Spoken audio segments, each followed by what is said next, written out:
Queremos saludar a la gente que está en las ciudades, en los pueblos, que está en Estados Unidos, que está en Argentina, en Colombia, en Haití, en Panamá. Queremos saludar a la gente que también se conecta con nosotros en Europa, Canadá. Así que saludos para todos. Sigan conectados con nosotros a través de nuestro canal, que le vamos a seguir trayendo una palabra de la revelación de Dios para este tiempo.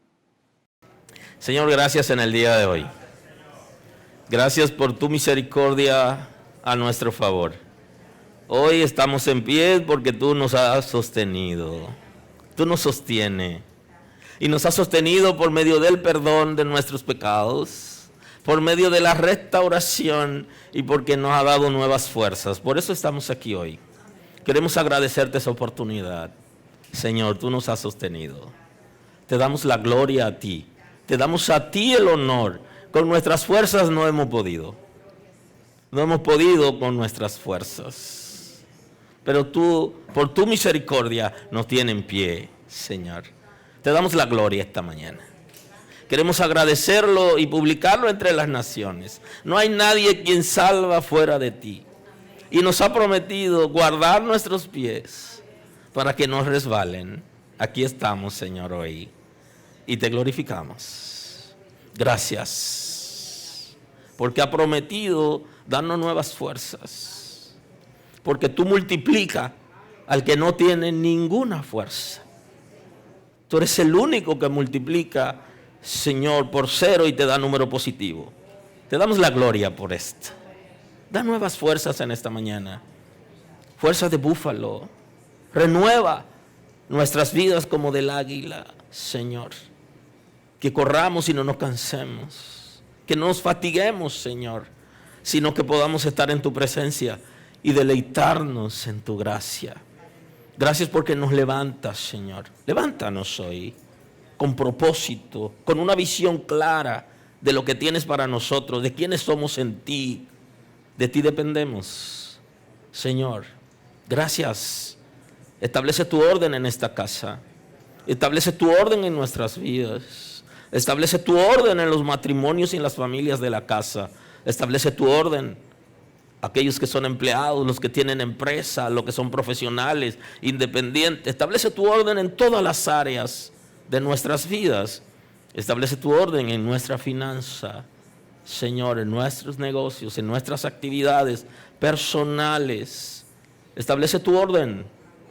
Que las cosas sean conforme a tu diseño. Establece tu orden en nuestros pensamientos. Que nuestros pensamientos se correspondan con la investidura que tenemos de ti. Establece tu orden en nuestras palabras. Que las cosas que nosotros decimos se corresponda con la investidura de hijos tuyos, Señor. Establece tu orden en nuestra conducta. Que nuestro comportamiento sea aprobado en el cielo. Que nuestra palabra sea aprobada en nuestros pensamientos. Establécete. Renunciamos a toda vida liviana, a toda vida ligera, a toda irresponsabilidad, Señor, y abrazamos, como dice tu palabra, la fe con limpia conciencia. Gracias porque trabaja en nuestro espíritu, porque trabaja en nuestros corazones, en nuestras emociones, en nuestras mentalidades, porque regenera, porque transforma, porque santifica. Santifícanos el día de hoy.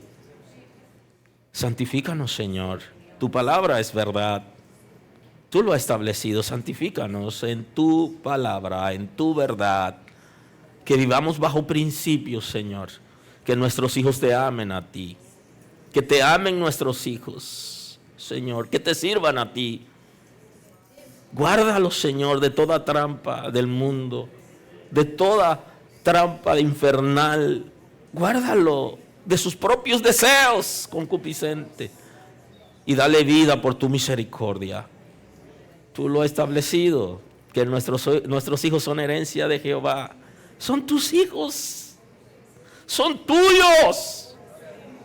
Señor, dale vida. Guárdalos.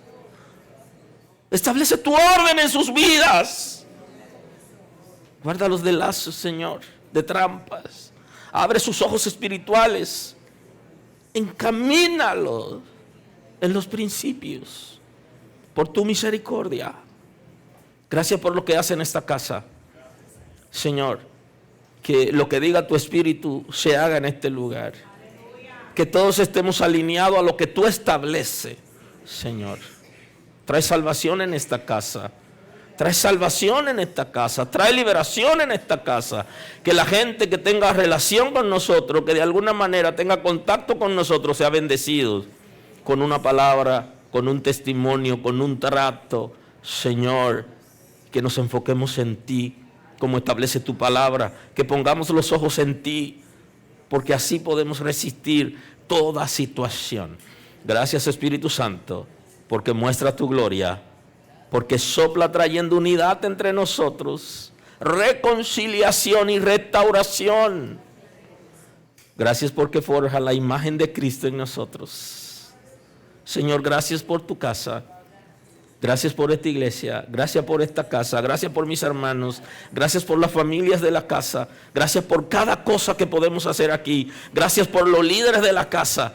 Gracias, Señor, porque nos regala la oportunidad de compartir como familia de fe. Gracias. Tú eres quien endereza lo torcido y tú eres quien allana el camino para que nadie se salga, sino que todos podamos permanecer. Honor y gloria a tu nombre, Señor. Gracias el día de hoy. Danos la sabiduría para traer la palabra revelada que confronte, que produce arrepentimiento y crea nuevas expectativas en nuestras vidas y la relación contigo. En el nombre de Jesús. Gracias, Señor. Aleluya, aleluya, aleluya, aleluya. Así iniciamos nuestra introducción de hoy de la prédica para el mes de la Biblia. La praxis del cristianismo bíblico, y quiero compartir con ustedes una expresión de Cristo en el evangelista Mateo, el capítulo 7. Quiero compartir el 12, pero acostumbro a compartir con ustedes en el contexto del texto. Así que vamos a compartir el anterior. Dice en el nombre de Jesús: ¿qué hombre hay de vosotros que si su hijo le pide pan le dará una piedra? Pues si vosotros siendo malos sabéis dar buenas dádivas a vuestros hijos, ¿cuánto más vuestro Padre que está en los cielos dará buenas cosas a los que la pidan? Así que todas las cosas que queréis que los hombres hagan con vosotros, así también haced vosotros con ellos, porque esta es la ley y los profetas. Aleluya. Así que todas las cosas que queréis que los hombres hagan con vosotros, así también haced vosotros con ellos, porque esta es la ley y los profetas. Muy amable.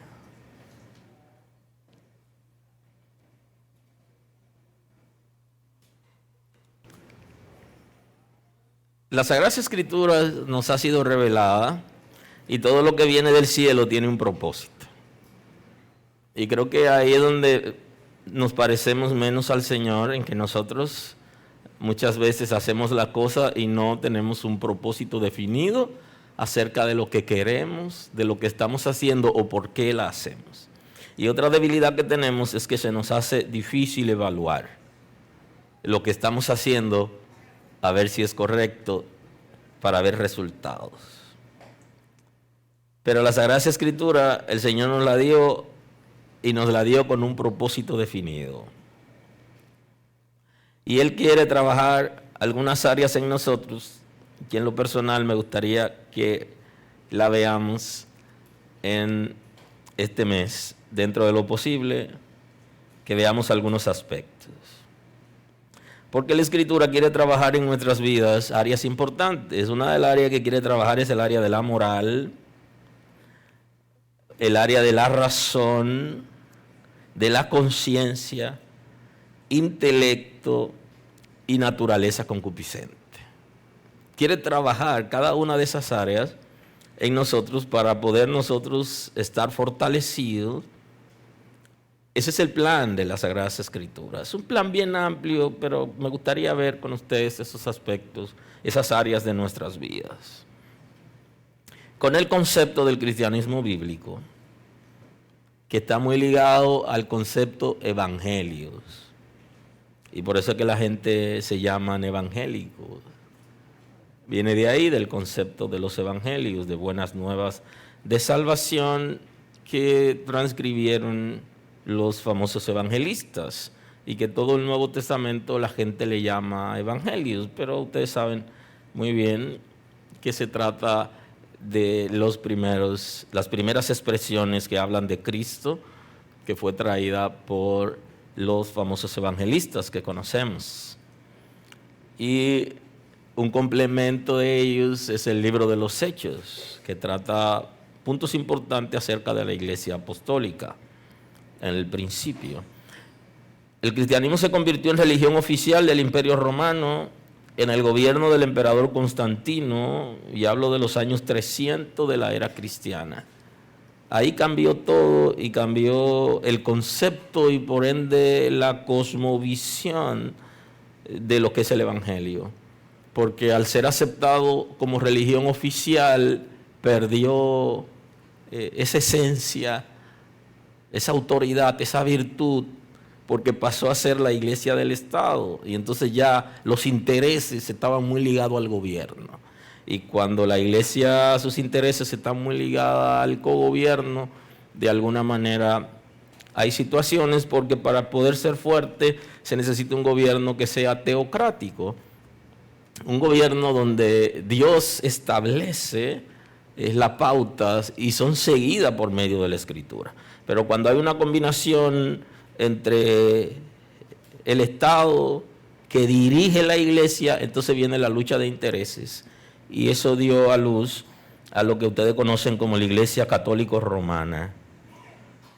Y se produjo también aquellos que se denominan los disidentes o los no alineados, que no se alinearon a la normativa del emperador y entonces se llamaron ortodoxos, refiriéndose a una vida de principios y que estaban apegados a la Sagrada Escritura. Y vino a partir de los años 300 de la era cristiana todo un engranaje que no es para trabajarlo en este escenario, sino en otros escenarios que hay en la casa.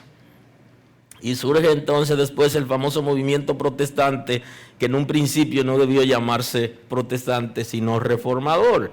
Pero el término protestante fue una expresión despectiva para referirse a lo que hacen huelga o a lo que contaminan, a lo que dañan o a lo que provocan cierta cosa. Pero en el principio el propósito era reformar, no era que la Iglesia Católica desapareciera, sino que se reformara y que volviera a los principios bíblicos.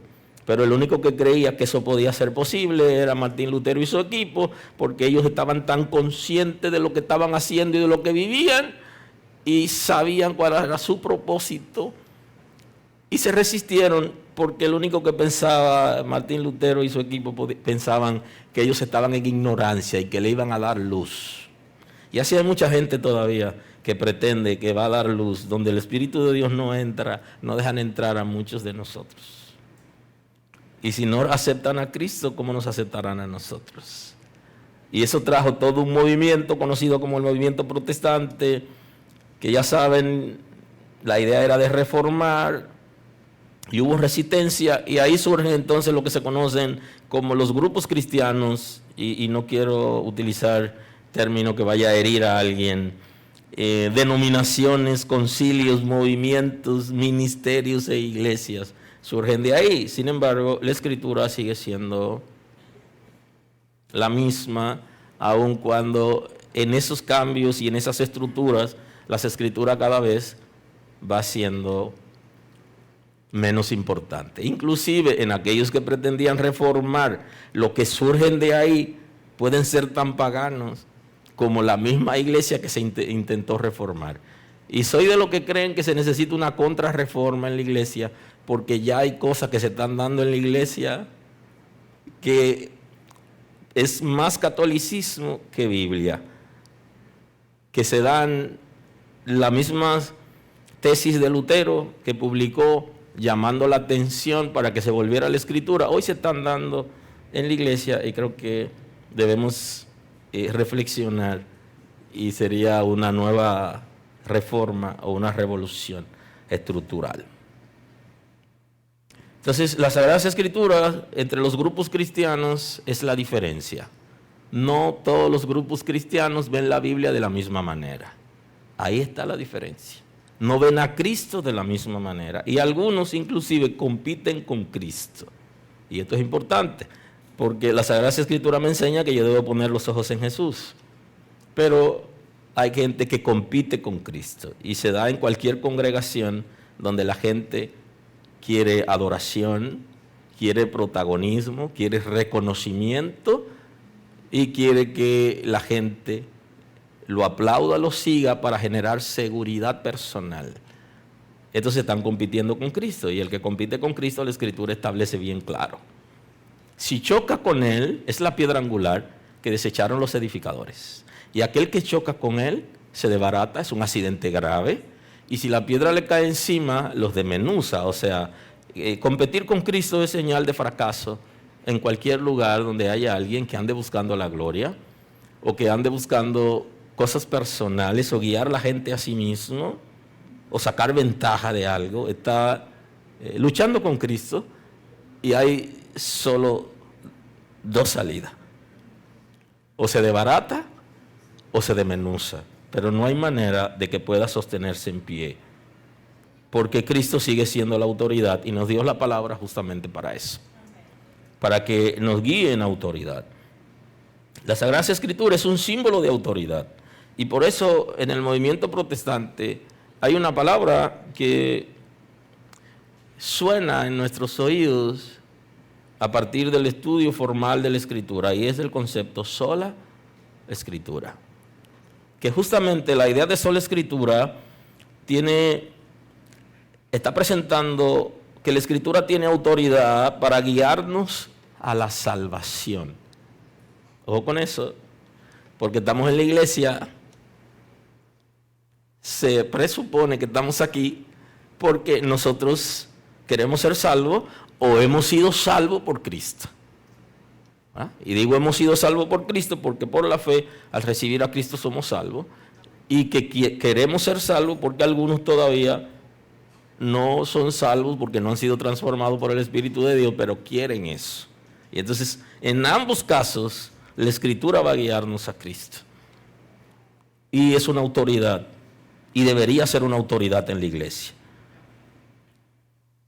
Sola Escritura porque la Escritura debe gobernar sobre las tradiciones e interpretaciones de la iglesia que se considera sujeta a la Escritura. Es una confrontación el concepto sola Escritura para una iglesia que dice que depende de Dios y que sirve a Dios y que tiene otros dogmas y reglas en autoridad por encima de la Escritura. Es un concepto de confrontación. Sola Escritura llama la atención para que nosotros pensemos, analicemos si de verdad en la crianza de nuestros hijos, si en nuestra vida personal la Escritura ha sido el norte. Y creo que justamente la predicación de hoy va a introducir un tema que trabajaremos más adelante, que es acerca del legado, y que nosotros como padres tenemos una responsabilidad de instruir a nuestros hijos en el conocimiento de Dios y de la palabra por diferentes razones. Y una de las razones tiene que ver con la moralidad, porque aquí está el asunto, que nosotros hemos enseñado la Escritura o nosotros hemos intentado criar a nuestros hijos de manera correcta, pero no hemos podido evaluar el concepto de lo moral, que está muy ligado a la integridad de la gente. Y creo que aquí en su momento hay una predicación que posiblemente sea para el próximo año y tiene que ver con la praxis de la moral en la iglesia. O sea, la Sagrada Escritura va a guiarnos a lo moral y va a trabajar el área moral en nosotros. Y nosotros, a la hora de evaluar la crianza de nuestros hijos, nos daremos cuenta qué tanto ellos pueden respetar la Escritura por medio de su comportamiento moral. La moral tiene su expresión y se habla de moralidad como conjunto de costumbres y normas que se consideran buenas para dirigir o juzgar el comportamiento de las personas en una comunidad. Pero también existe desde el punto de vista de la filosofía. Es una disciplina filosófica que estudia el comportamiento humano en cuanto al bien o al mal. Y tiene que ver con normas y valores y creencias existentes y aceptadas en una sociedad que modela la conducta. Y ya ustedes los vieron, aquellos que estudiaron, tuvieron la oportunidad de estudiar alguna carrera universitaria, vieron de alguna manera el concepto de la moral y de la ética, de cómo ejercer una carrera profesional éticamente. Y cómo estar apegado a principios y normativas establecidas en un Estado de derecho. Y creo que en términos prácticos, alguien me dice a mí que vive la Escritura cuando en su comportamiento interior y exterior está basado en principios morales. Cuando en la crianza de nuestros hijos, en el quehacer de la vida de ellos, en su vida privada y la manera de respondernos a nosotros inclusive, nos está diciendo que ellos conocen las Sagradas Escrituras porque tienen comportamiento moral, tienen un comportamiento apegado a principios, a reglas, que no se engañan a ellos mismos, que no nos engañamos nosotros a nosotros mismos, sino que hacemos lo correcto. Y está muy ligado a lo que nosotros respondemos, a lo que nosotros hacemos. ¿Hago yo lo que es correcto en mi vida privada, personal? Cuando hago aquello que es incorrecto, ¿me arrepiento de eso y reconozco mi comportamiento inapropiado delante de Dios? ¿Soy capaz de responder con la verdad, aunque esa verdad cause algún daño o alguna reacción negativa de la gente hacia mí? Eso es sumamente importante. Y creo que aquí podemos evaluar la Escritura. Y se habla de, los expertos plantean que a partir de 6 meses nosotros podemos trabajar la moralidad en nuestros hijos. O sea que ellos están en capacidad, plantean algunos expertos, que a partir de 6 meses comenzar a enseñarle a nuestros hijos lo que es correcto. Y creo que ahí deberíamos detenernos y evaluarnos.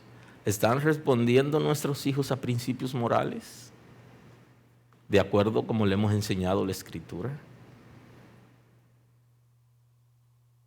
¿Tiene sentido predicar en una congregación X o Y y que la gente no respondan a principios morales, los que escuchan la predicación un domingo en la mañana? Eso es importante. Porque la Escritura va a guiarnos a esos principios. Hay 2 expresiones, y si se quiere 3 en la Escritura, una en el Antiguo Pacto, y 2, si se quiere, o 2 en el Antiguo Pacto y una en el Nuevo Pacto, y en el Nuevo Pacto hay una interpretación de una segunda en el Antiguo Pacto que también se traduce como segunda en el Nuevo Pacto. Hay expresiones que nos dicen a nosotros cómo se resume la Escritura. Es como la praxis. Nosotros teorizamos considerablemente, predicamos continuamente, enseñamos la Escritura, la leemos, la repasamos, pero hay una praxis. Hay un comportamiento práctico que dice qué tanto yo manejo la Escritura. Y no necesariamente es mi nivel de predicación, ni mi nivel de profundidad bíblica, absolutamente. Es mi comportamiento práctico.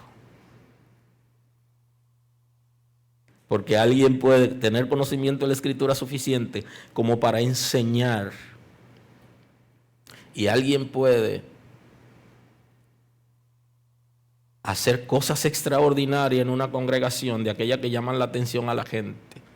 Y no necesariamente en la vida práctica ser ejemplo. o en la vida práctica tener una relación con el Señor de sinceridad. Ustedes, por eso hay una traducción de lo que se conoce como los mandamientos de la ley de Moisés. Hay los mandamientos trabajan diferentes áreas, inclusive hay mandamientos que están muy ligados al cuerpo espiritual, que ni siquiera se traducen en el mundo físico como pecado, sino que solo son pecados en el cuerpo espiritual. Es muy interesante la ley, pero es considerada y aceptada en el Nuevo Pacto porque se considera como la ley moral. Y todo aquello que está ligado a la moral en el Antiguo Testamento y en el Nuevo Testamento es válido. Ahora, Miqueas hace una confrontación al pueblo de Israel acerca de esa praxis del Antiguo Pacto. ¿Cómo resume Miqueas la vida que Dios quiere en la vida de la gente? Y ese es el concepto de la praxis de la Escritura que quiero que veamos en el libro de Miqueas. En el capítulo 6, si son amables, pueden conseguirse el capítulo 6. Por eso hablamos hoy de la praxis del cristianismo bíblico, que queremos hablar este mes, porque hay que hablar de cosas más prácticas en términos de la Escritura.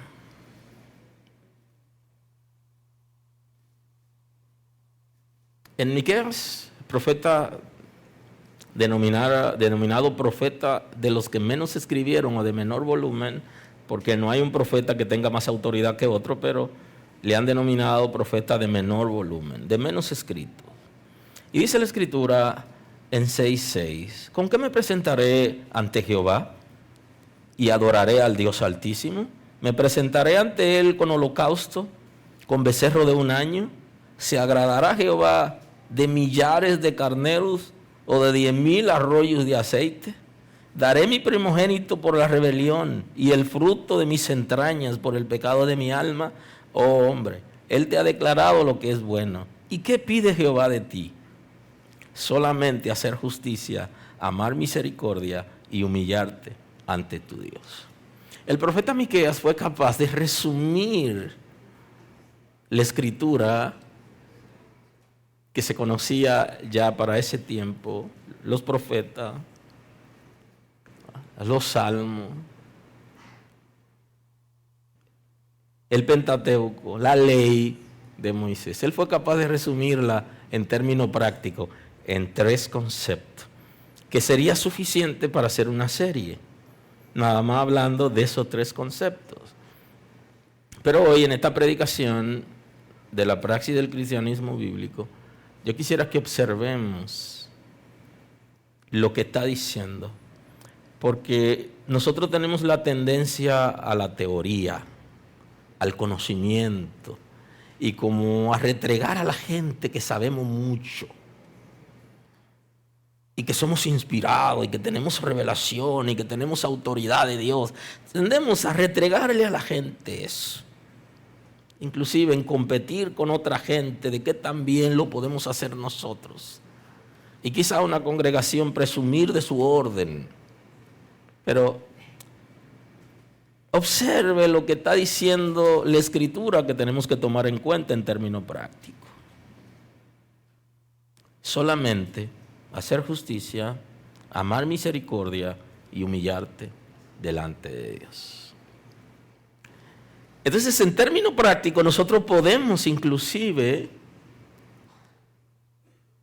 dejar caer ese punto y teorizar de la Biblia. Inclusive, la mayoría de veces que nosotros por alguna razón pecamos delante de Dios, en la mayoría de las veces es por un comportamiento antimoral. Y me explico, porque desde el punto de vista de la filosofía existe lo que se llama la doble moral. Y se refiere a la doble moral cuando yo enseño una cosa y hago lo contrario. Y la mayoría de veces, cuando nosotros nos vemos involucrados en algún comportamiento no apropiado, nosotros, vale redundar ahí, estamos estropeando la moralidad.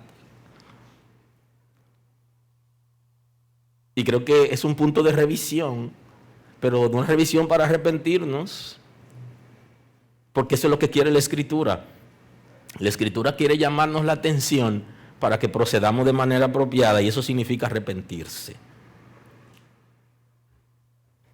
Aleluya. Entonces, en términos prácticos, nosotros pudiéramos ser inmorales y en términos teóricos hacer cualquier cosa en la iglesia. Pero pudiéramos ser inmorales en comportamiento, en conducta. Y entonces eso significa que la Escritura de la que estamos hablando no ha producido en nosotros los cambios que se requieren. Y para los padres, no hemos sido efectivos en la enseñanza de nuestros hijos, porque ellos están involucrados en comportamientos que chocan con la moral. Y los que predicamos tenemos doble moral, porque predicamos una cosa y hacemos lo contrario a lo que estamos predicando. Significa que la Escritura no es autoridad en nosotros y que no estamos viviendo necesariamente como establece la Escritura. Por eso es que hay gente por ahí que están interpretando. Eso fue el apóstol Pablo que lo vio así, justamente. Esa es una señal. Eso fue fulano que lo vio. Eso era Jeremías porque era un llorón.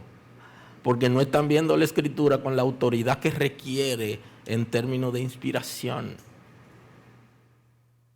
Y entonces el profeta Miqueas hace un llamado. Y primero comienza analizando lo teórico, que es lo normal que hace el pueblo. ¿Qué es lo normal que hace una gente cuando viene a la iglesia un día como hoy? Que agarra y se echa en los bolsillos un par de pesos para la ofrenda. Y dice Miqueas, ¿qué? ¿Te va a presentar delante de Dios con la ofrenda? ¿Tú vas a convencer a Dios porque traiga dinero? O sea, interpreten el concepto de Miqueas. Él no está diciendo que eso sea malo. Él lo que está diciendo que no vamos a convencer a Dios con eso. Que traeremos nuestro hijo y se lo dedicaremos al Señor. Me presentaré trayendo a Josué como instrumento de Dios en la iglesia. Ay, Señor, mira, te entrego mi hijo que sea tuyo. También eso lo hacía el pueblo de Israel. Y Miqueas está diciendo, no es suficiente con ofrecer el primogénito, porque eso no llena las expectativas de la justicia de Dios. Fue llenada solamente por Cristo. ¿Qué voy a hacer? ¿Le diré que sí al Señor a todo lo que me diga? Excelente, pero hay un comportamiento conductual ligado a la moral que necesita ser visible y que con buena intención yo tengo que tratar de reorientarme conforme establece la Escritura. Porque la gran debilidad de nosotros frente a la moral es el hecho de que nos estemos justificando cuando hemos hecho lo malo. Pero eso también es aceptable porque es parte de la naturaleza humana. También Adán no solo se justificó, sino que trató de culpar a Eva. Y eso no quiere decir que Eva no sea culpable. Pero él no asumió la responsabilidad con gallardía. Adán se parece como a un hombre común y corriente que tiene conflicto en su casa con su esposa y que es infiel porque tiene conflictos en su casa con su esposa, pero no asume la responsabilidad de que es un problema personal por su naturaleza concupiscente, sino que quiere culpar a la esposa por una situación personal y no quiere decir que ella no sea culpable, pero él no asume su responsabilidad. Y dice, yo soy concupiscente por naturaleza y he hecho lo malo delante de Dios. Y eso pasó con Adán. Cuando Eva lo convence, él trata de involucrar a Eva más allá de lo necesario. Él no asumió su responsabilidad. Y esto parece que es un legado que tenemos de Adán.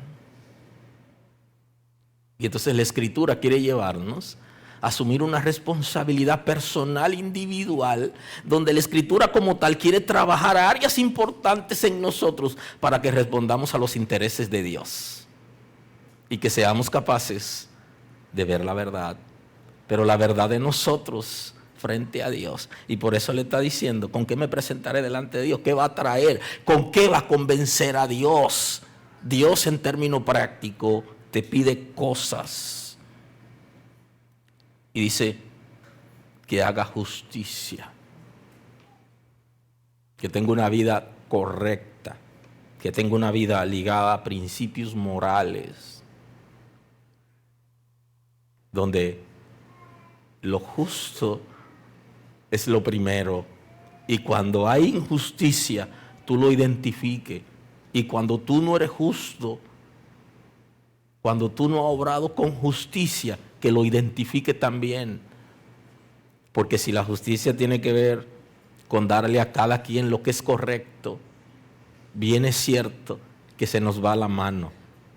Y que no solamente tenemos prevaricación en el concepto cuando un juez se ha vendido o ha vendido su conciencia o tiene intereses familiares o personales, que nosotros obremos en justicia. Significa que estamos guiados por el Espíritu de Dios y que en nuestra íntima convicción nosotros sabemos qué es correcto, qué es incorrecto, qué agrada a Dios, qué no agrada a Dios, qué está bien, qué está mal. ¿Y cuántas veces respondemos en término práctico a lo que a mí corresponde? Si es familia mía, si no es mi familia, mi reacción depende de qué tan cercano yo sea a la persona. De qué lado me voy a ir depende, no de la verdad, no de lo correcto, sino intereses personales. ¿A quién voy a proteger y a quién voy a culpar? Y no solo eso, en términos prácticos, hasta en el trato de la pareja y en la crianza de los hijos se ve. Porque la injusticia está marcada por la debilidad humana que va en favor de lo que me conviene, no en favor de lo que le conviene a Dios. Y hablo de la injusticia en este caso, porque la justicia va marcada en función de la regla correcta, de la verdad, de lo que cada quien se merece, de no favorecer a alguien frente a otro por conveniencia. Y es capaz de confrontarnos diciendo acerca de la misericordia. Y en el Nuevo Pacto se encuentra una gran expresión bíblica que hasta difícil es de interpretar, que dice: juicio sin misericordia se hace contra aquellos que no tienen misericordia. Y entonces el texto dice: la misericordia triunfa sobre el juicio. Y eso solo es aplicado a la persona de Cristo, porque humanamente no hay manera de que pueda ser. Y entonces nos llama como interés de aquellos que son hijos de Dios y que quieren cumplir con la revelación escrita, a que nosotros amemos misericordia, que amemos compasión. A tal punto que el apóstol Pablo hace un llamado a la iglesia, un llamado a reflexión, porque le había dicho a la iglesia que castigaran lo incorrecto y que hicieran lo correcto y que llamaran la atención de la gente que estaba haciendo lo malo, pero en un momento le dice: no exageren tanto, no vaya a ser que llevemos a esa persona a un estado depresivo, que se ha cargado de mucha tristeza por el rechazo. Si bien es cierto que hay que llamar la atención a la gente y que también hay que apartarse de aquellos que están haciendo las cosas malas, pero también apela a la misericordia. Sean compasivos frente al dolor de la gente. Y cuando nosotros llevamos esto a la teología, nos encontramos que cuando yo estoy viviendo la consecuencia de mi propio pecado y de mi rebeldía contra Dios. Dios me ve a mí con ojos de misericordia, que yo me he rebelado a Él, que me he sublevado a su palabra, y Él me mira con misericordia, tiene compasión de mí, que yo estoy recibiendo justamente lo que he sembrado y el comportamiento inapropiado que he tenido. Y entonces llama la atención al pueblo de Israel, que tenía la ley del talión, ojo por ojo y diente por diente, y le dice: escuchen, pueblo, Dios ama la misericordia.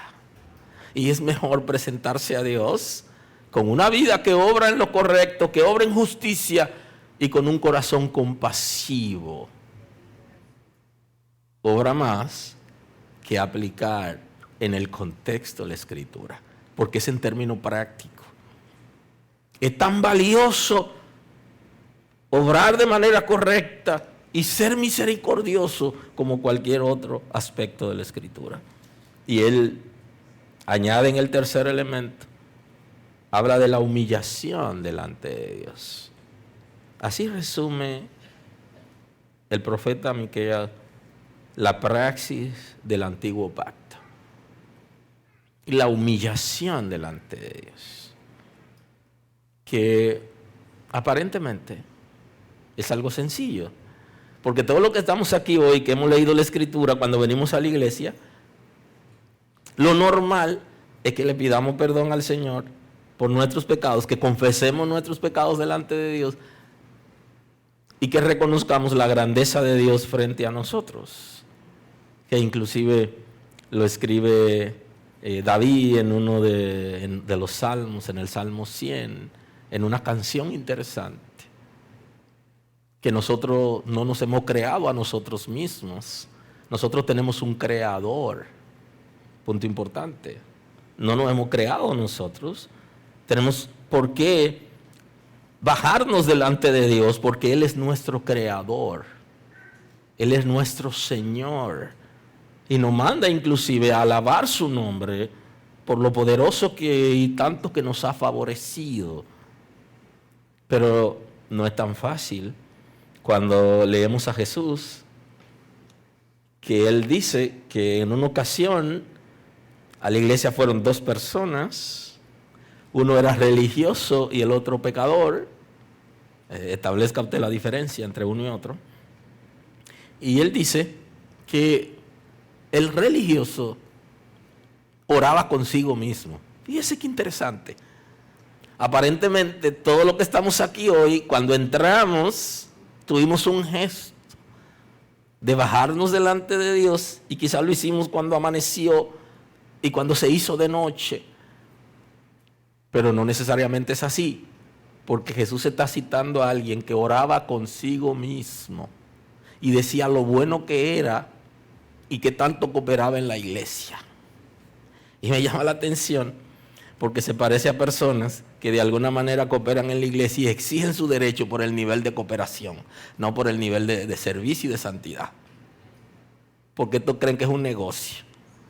Y a mí hay que favorecerme porque yo doy más. Y entonces se cae de la mata. Y esa persona estaba así, diciéndole a Dios lo bueno que era y lo santo que era. Y cuando llegó un momento de compararse, se comparó con el pecador y dice: yo no soy como eso que está ahí. Cualquier palabra desagradable que usted quiera poner como lo peor, así se refirió al que sí había ido a la iglesia a reconocer que era un pecador. Y de verdad, que en la iglesia usted quizás no quiere pegarse de alguien porque ha pecado tanto, o viene de un mundo tan trabajado que usted no quisiera pegarse. Pero posiblemente esa persona en la iglesia haya venido a reconocer su condición delante de Dios. Y el religioso, que es más santo que todo el mundo, menosprecia a ese y no se quiere ni pegar. Así que si en esta casa hay alguien que siente que lo rechacen, péguese de mí, que yo no te voy a rechazar. Porque a mí me sacó Dios de un mundo cargado. Y me pega bien el corito, con vino y aceite me ungió. Y yo sí que estaba perdido. Y no se preocupe por el que lo menosprecia a usted.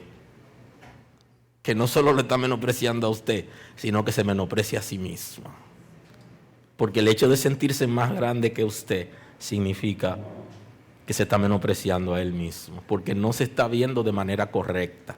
Y el texto sagrado dice que se mire a sí mismo, que piense de sí mismo con cordura, porque tiene una estima positiva, una estima correcta, ni se cree superior ni inferior a nadie, sino que depende de Dios. Y muchas veces aquellos que menosprecian es justamente por eso, porque tienen una situación de estima.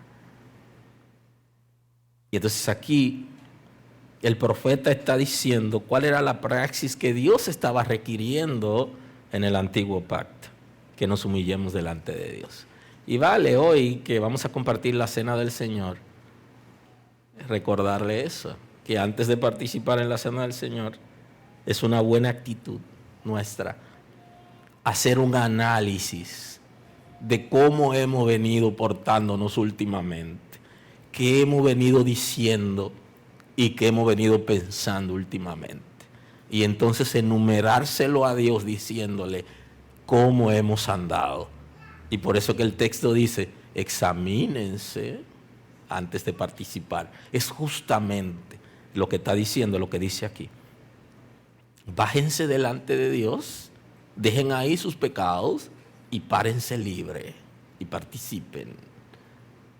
Y entonces el profeta está señalando que con estos tres elementos en el Antiguo Testamento, en el Antiguo Pacto, una persona agradaba a Dios y se sometía a la revelación escrita. Y ya usted sabe que no era tan sencillo. En el Nuevo Pacto Jesús nos enseñó algo y nos dijo cuál era el resumen de su discurso. Yo sé que de alguna manera la iglesia tiene como una tendencia a ponerle la vida difícil a la gente, porque en la medida que le pone la vida difícil a la gente, en esa misma medida la gente cree que aumenta su nivel de santidad. Y entonces viven exigiendo a la gente cosas que la Escritura inclusive se refiere como mandamientos de hombres. O sea, reglas que no son mal en esencia, pero que no tienen que ver con la salvación. Y entonces Jesús le dice cómo resumir en vida práctica su discurso. Y él le dice, así que todas las cosas que queréis que los hombres hagan con vosotros, así también haced vosotros con ellos, porque esta es la ley y los profetas. La ley y los profetas era lo que se conocía en el antiguo pacto. Es el concepto que manejamos hoy, que va desde el Pentateuco, desde Génesis hasta los profetas. Eso es lo que se conocía. Y Jesús está diciendo que si quieren agradar a Dios en términos prácticos, tenían que tener un comportamiento determinado y cerraban. ¿Sabes que nosotros tenemos un deseo ardiente de obedecer a Dios, de lo que la Sagrada Escritura dice? Entonces, aquí Jesús nos está diciendo cómo tener éxito en la obediencia a la Sagrada Escritura en términos prácticos. Lo que Jesús me está diciendo es a mí que yo puedo, por mi comportamiento, decir qué tanto yo manejo la Biblia, sin tener necesariamente que restregarle a la gente cuál es mi nivel de conocimiento. Es como cuando alguien tiene dinero y no sabe cómo ser discreto y le restrega a la gente que tiene dinero. Y eso pasa con el conocimiento de la Escritura. Entonces Jesús nos mandó a la gente de la ley a una praxis. Así que todas las cosas que queréis que los hombres hagan con vosotros, haced vosotros con ellos. Y le dice, la praxis del Evangelio está resumida aquí. De hecho, se le ha denominado a ese texto la regla de oro. Por eso. Porque comencemos a interpretarlo por los hombres, lo que tenemos hombría y lo que tenemos virilidad. Si yo interpreto ese texto bíblico como hombre y yo lo aplico en mi casa, como los hombres somos muy débiles a las infidelidades de la esposa, entonces deberíamos aprender ese texto. Si tú no quieres que te hagan eso, ¿por qué tú se lo haces? Mira qué interesante. Esa es la praxis del cristianismo. Si a ti no te gusta que te avergüencen en público, ¿por qué avergüenza a los demás en público? Si a ti no te gustaría que te entren a golpe, ¿por qué le entra a golpe a tus hijos como si fueran tus enemigos? ¿Por qué golpea a tu pareja como si fuera tu enemiga? Volvamos a la Biblia. Que Jesús está diciendo, en términos prácticos, ustedes viven la palabra si hacen esto. ¿Qué es lo que nos ha faltado? Moralidad. ¿En qué hemos fallado los padres? En la moralidad de nuestros hijos. ¿En qué hemos fallado los predicadores? En que hemos enseñado menos principios morales y hemos enseñado más bendición. Y entonces Jesús nos está resumiendo la praxis de la Escritura. Lo que tú quieres que te hagan. ¿Te gustaría que hablen de ti? No. Entonces, ¿por qué habla de los otros? ¿Por qué? ¿Te gustaría administrar lo que gana tu esposa? ¿Y por qué no pones lo tuyo en la mesa?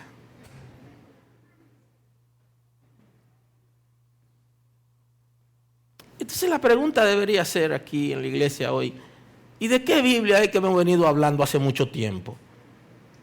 Si la gente, sus principios morales no han cambiado.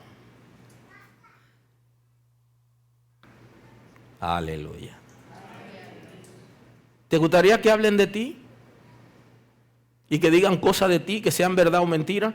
Y este punto es importante, porque nosotros conocemos a Satanás como el padre de mentira. ¿Sabían eso? Que es el padre de mentira. Pero él también dice verdades. Pero cuando él dice una verdad, es porque quiere embarrarnos a nosotros. Entonces, ¿te gustaría que digan la verdad tuya que alguien conoce de tu vida personal secreta? No. ¿Por qué dice lo secreto de los otros? ¿Te gustaría que te levanten una calumnia, que mientan? Eso es lo que Jesús está diciendo.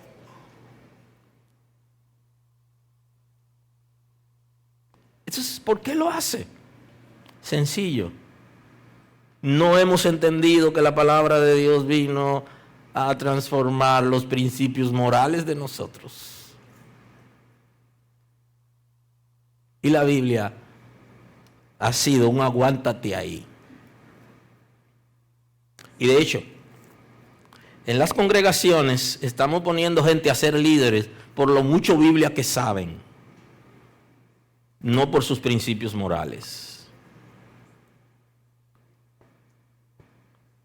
Y entonces Jesús nos está diciendo cuál es la praxis del cristianismo, de las Sagradas Escrituras. Así que lo que quieren que los hombres hagan con vosotros, así también haced vosotros con ellos, porque así ustedes cumplen con la ley y con los profetas. Y estamos tan interesados en cumplir la Escritura que algunos son capaces de decir, yo cumplo con ella. Bájale un poco, bájale un poco, bájale un poco, bájale un poco.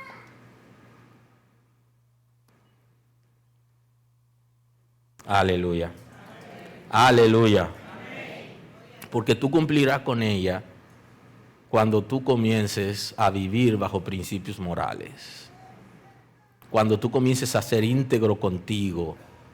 Cuando lo que piensas en privado lo haces en público. Cuando dice de la gente aquello que eres capaz de aceptar que digan de ti sin sentirte mal. Que cuando quieres que te abracen en la iglesia o en tu casa, tú comienzas abrazando.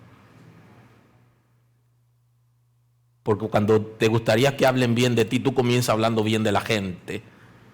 Porque cuando quieres que te visiten, tú visitas. Porque cuando quieren que te llamen, tú llamas. Cuando quieres que te traten bien, tú tratas bien.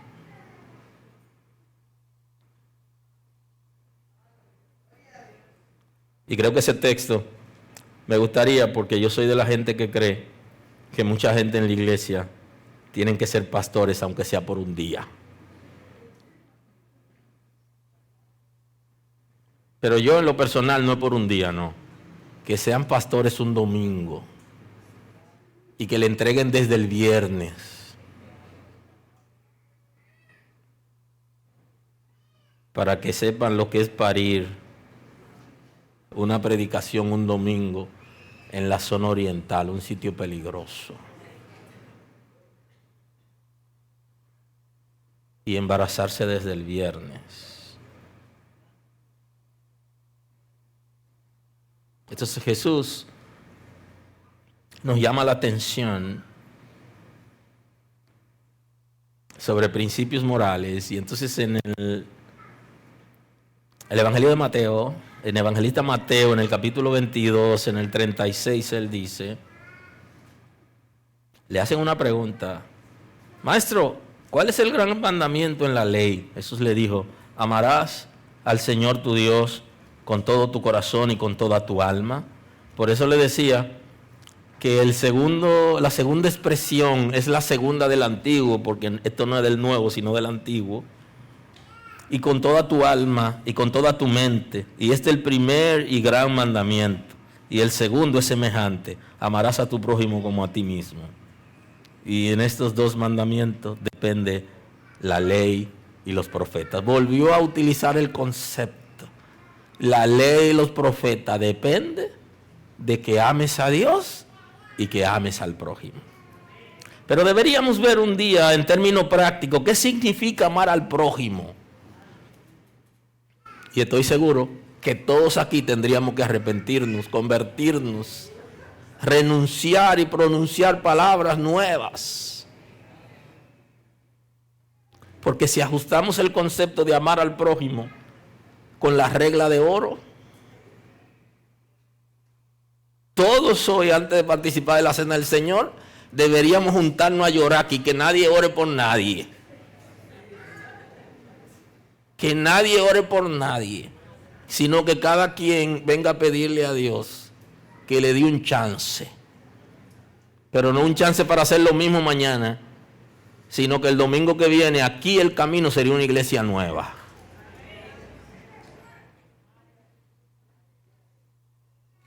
Bendito es el nombre del Señor. Comenzando por el pastor hasta los que vienen de visita hoy. Todos seríamos nuevos. Nueva persona. Si tan solo le diéramos lugar a la palabra de Dios en nuestras vidas. Y entonces la gente me va a preguntar: ¿y a qué le hemos dado lugar? Bueno, eso es lo que hemos venido diciendo hace mucho, que hay costumbres en nosotros, que son más difíciles de dejar que el pecado mismo, porque están viciadas en nosotros. Y entonces la Escritura viene para producir una limpieza, un trabajo de sustitución, y nos hemos resistido por diferentes razones a que la palabra del Señor haya sustituido la manera de pensar y la costumbre que hemos traído del mundo.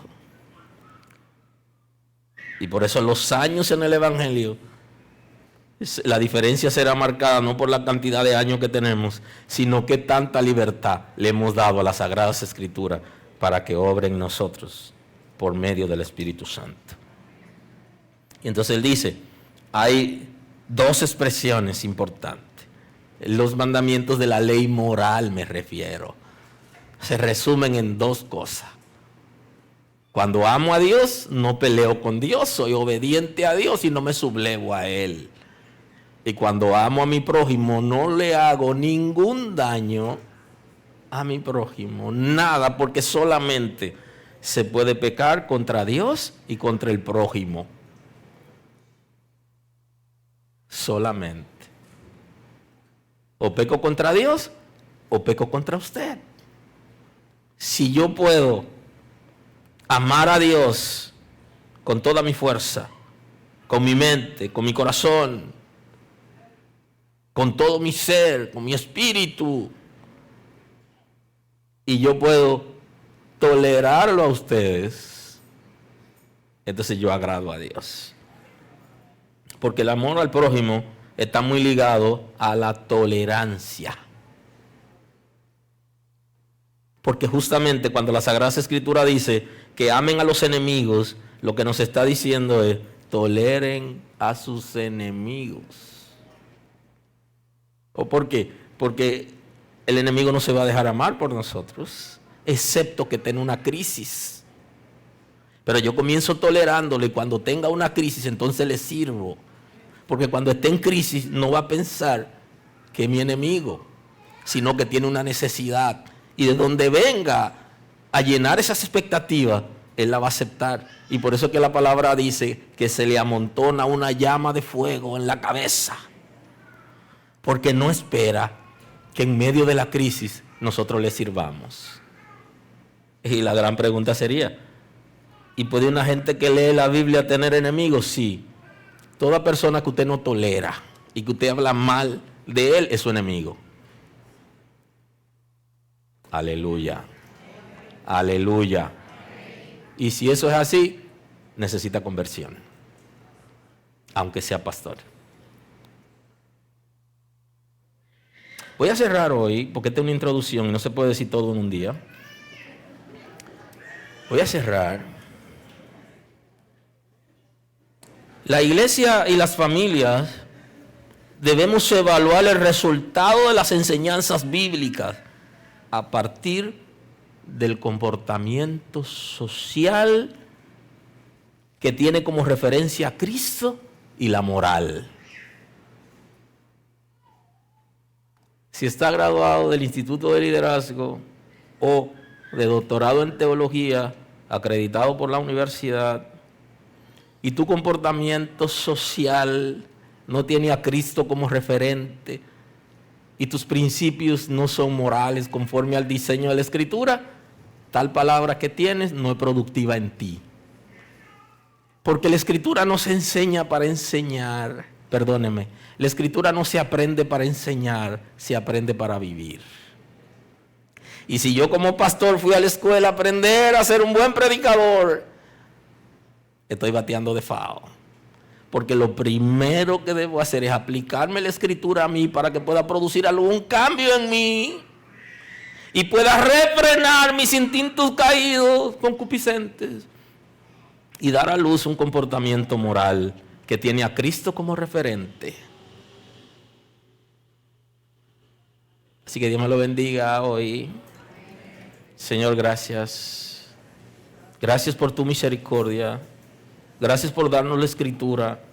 Gracias por darnos la revelación de tu palabra. Hoy nos aferramos a ella, Señor, y te entregamos nuestros comportamientos que son contrarios a la Escritura y que hemos tenido y no hemos podido madurarlos, Señor.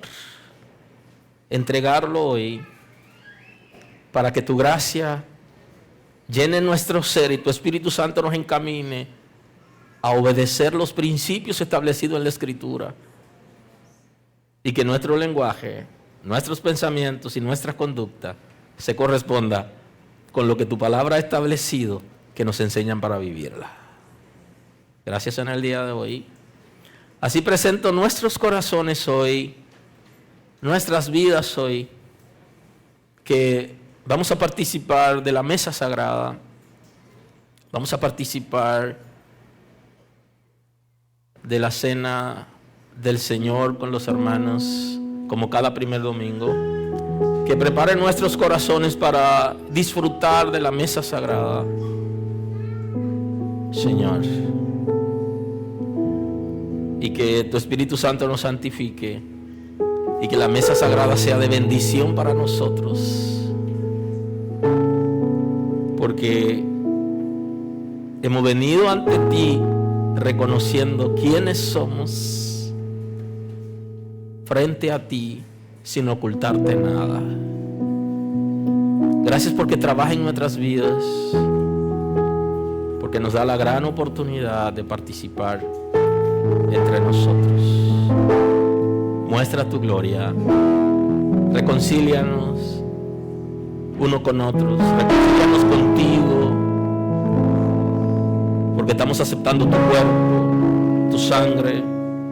Somos iglesia, comprado a precio de sangre, orientado bajo el norte de tu Espíritu Santo, de tu palabra. Completa tu obra entre nosotros. Perfecciónate, Señor. Gracias por estar con nosotros escuchando la palabra. Hoy es un buen día para que tomes una decisión para recibir a Cristo como tu Salvador. Nosotros queremos estar contigo y apoyarte en el conocimiento de la palabra. Podemos trabajar contigo un curso de estudio bíblico para que puedas conocer a Dios. Hoy es un buen día. Llámanos o escríbenos por WhatsApp y estaremos contigo en este momento. Dios te bendiga.